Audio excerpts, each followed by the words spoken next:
Le ministre de la Santé, en 92, donc avant les premières lois bioéthiques, l'avait clairement dit à la tribune de l'Assemblée nationale. Donc, encore une fois, ce ne sont pas des bruits de couloir, des confidences recueillies dans l'intimité. Non, c'est vraiment quelque chose d'assumé. Je cite le ministre, « Cette loi reflètera notre conception de l'homme. Chacun admet que ce n'est pas à la loi de définir la vie. Il est indéniable pourtant que cette loi reflètera notre conception de l'homme. » Donc, le législateur ne peut pas faire autrement. C'est pourquoi faire semblant de ne pas donner de statut à l'embryon, c'est en fait une prise de position, à ceci près qu'elle se passe de justification. Je cite encore le ministre, le même jour, le lendemain ou le surlendemain, en tout cas à la même époque, « Nous n'aborderons pas ici le débat sur le statut de l'embryon humain. » Donc, vous voyez, ce n'est pas la peine de lire entre les lignes. Hein. « Nous n'aborderons pas le débat sur le statut de l'embryon humain, car nous le savons, trop de divergences philosophiques nous séparent.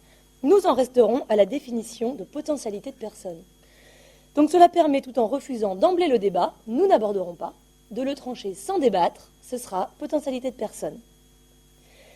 Donc chaque norme adoptée revient à qualifier l'embryon, et à défaut d'aborder la question de front, eh bien, le cas par cas génère l'incohérence.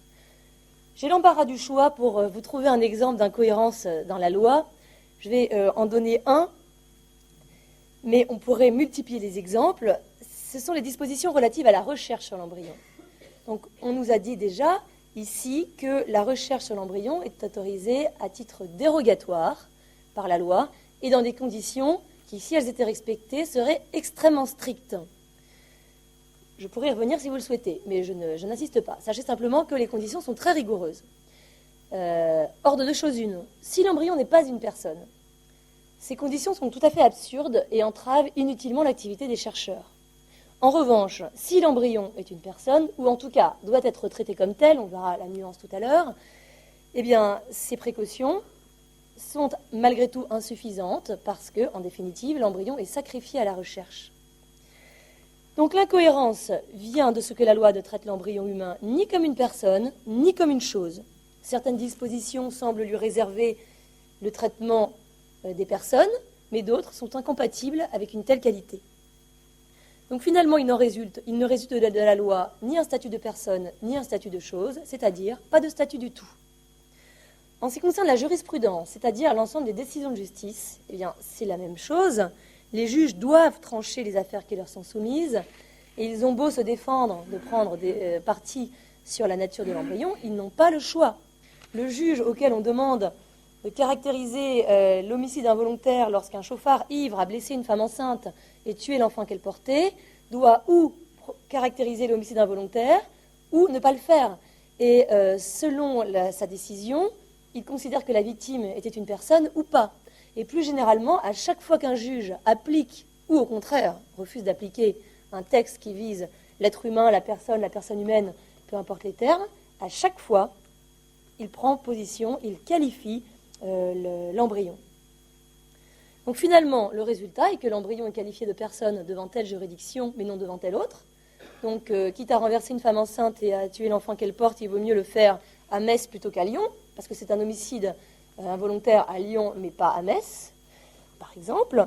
Et devant une même juridiction, l'embryon pourra être qualifié de personne ou non, selon les matières, selon les cas. C'est le cas devant rien de moins que la Cour de cassation, juridiction suprême, qui tantôt applique le droit des personnes à l'enfant à naître, tantôt refuse de le faire. Par exemple, la Cour de cassation refuse la possibilité de caractériser un homicide involontaire sur un enfant à naître, donc elle écarte le droit des personnes, parce que l'homicide c'est l'atteinte à la vie d'une personne, mais par ailleurs, la même Cour de cassation a dit il y a exactement 1 an qu'on pouvait établir un acte d'enfant sans vie pour les enfants morts-nés, quelle que soit la durée de la gestation. Donc, le même enfant qui peut faire l'objet d'un acte d'enfant sans vie, être inscrit sur le livret de famille et recevoir des prénoms, eh bien, pour ce même enfant, l'atteinte à sa vie n'est pas l'atteinte à la vie d'une personne. Voilà l'incohérence.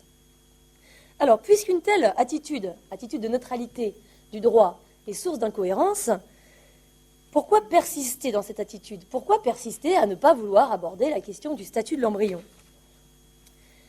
Eh bien, parce que dire ce qu'est la personne, et en particulier si l'embryon en est une, c'est compris par pratiquement tout le monde comme revenant à le décider.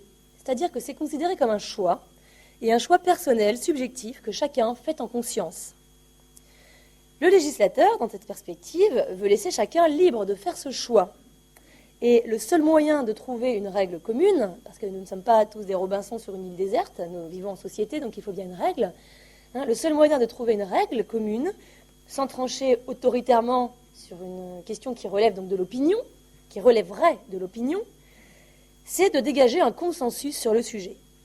Et la recherche du consensus est l'obsession des législateurs successifs depuis 1994. La démarche est donc la suivante.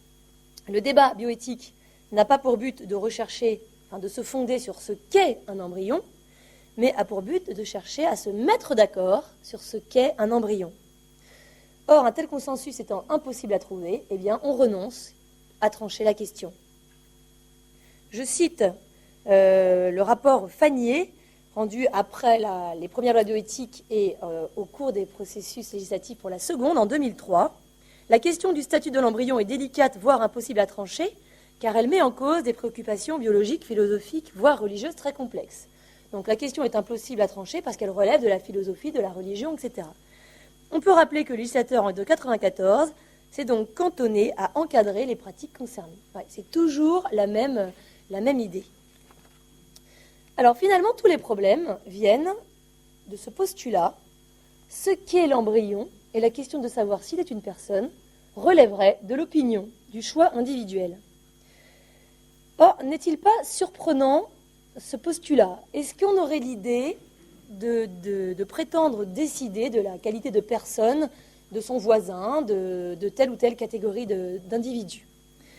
Pourquoi est-ce que dès lors qu'il s'agit de l'embryon, on admet sans sourciller le moins du monde qu'il faut décider de lui attribuer la personnalité ou pas, de le reconnaître comme une personne ou non? Alors là, à l'origine de cette démarche, il y a une confusion qui est proprement juridique, mais qui se répercute sur le débat bioéthique en général. La confusion, elle vient du terme de personne. Bon, de toute façon, même en dehors du droit, le terme de personne n'est pas si aisé à manier, mais dans le contexte juridique, le mot personne a deux significations bien distinctes. Il désigne d'abord la qualité de personne humaine, d'être humain, d'individu biologique, l'être de chair et de sang, l'individu concret. Et il désigne également la personnalité juridique, qui est une qualité, qui est un concept juridique, une qualité attribuée aux individus ou aux groupes d'individus, c'est le cas des associations, des sociétés commerciales, des collectivités territoriales, et qui leur donne la capacité juridique, la capacité d'agir juridiquement, de poser des actes juridiques. D'où vient la confusion? La confusion vient de ce que la qualité de personne est une qualité intrinsèque aux individus. Un être est une personne humaine en raison de sa nature, ou n'est pas une personne humaine en raison de sa nature, et n'est pas une personne humaine parce qu'on lui attribue ou qu'on lui reconnaîtrait cette qualité. En revanche, la personnalité juridique, c'est une qualité attribuée, qui est attribuée par le système juridique. Le droit attribue aujourd'hui la personnalité juridique à l'être humain lors de la naissance viable.